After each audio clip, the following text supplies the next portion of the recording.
স্বপ্ন তিন প্রকার। পৃথিবীর এমন কোনো মানুষ নাই যেই মানুষ স্বপ্ন দেখে না।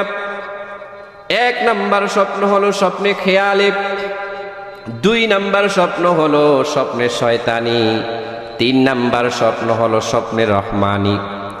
স্বপ্নে খেয়ালি ওই স্বপ্ন সারাদিন আপনি যা যা নিয়ে ভাবেন, যা যা নিয়ে চিন্তা করেন, রাতের বেলা ঘুমাইলে আপনি তা তা দেখেন, এমন হয় কি হয় না? এই স্বপ্নের কোনো ব্যাখ্যাও নাই, কোনো বিশ্লেষণও নাই, এটা আপনার চিন্তা চেতনা থেকে হয়ে থাকে। দুই নাম্বার স্বপ্ন হলো ওই স্বপ্ন যেই স্বপ্ন আপনি অনেক সময় ঘুমের ঘরে দেখলেন আপনার বাবা ইন্তেকাল করেছে, কিংবা কোনো এক বিষয় নিয়ে আপনি টেনশনে ছিলেন, ঘুমের মধ্যে দেখলেন এমন ঝগড়া, কয়েকজন খুন মার্ডার হয়ে গেছে, আপনি ভয় পেয়ে গেলেন, আতঙ্কিত হয়ে গেলেন। শয়তান মাঝে মাঝে এমন ভয়ের স্বপ্ন দেখায়।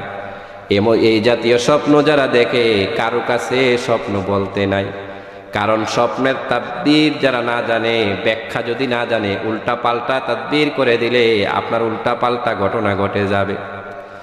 ভয়ঙ্কর স্বপ্ন দেখলে ঘুম থেকে জাগ্রত হয়ে বাম দিকে দুবার তিনবার থুতু ফেলেন, নফল নামাজ পড়ে আল্লাহর কাছে সাহায্য চাবেন।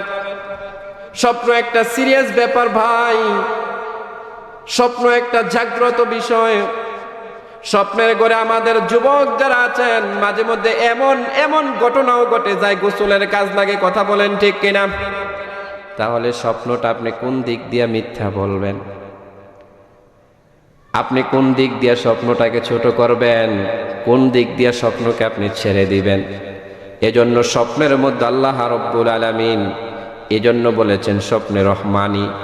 আল্লাহর জমিনে এমন কিছু মানুষ আছে রাতের বেলা স্বপ্নে যেটা দেখে তার দিনের বেলা হুবহুব সেটা হয়ে যায়। এরকম মানুষ আছে না নাই?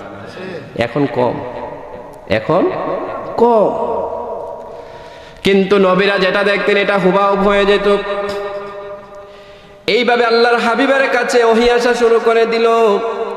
আল্লাহর হাবিব ওহী পাওয়ার পরে গোটা আরবের মধ্যে তিনি প্রচার করতে লাগলেন।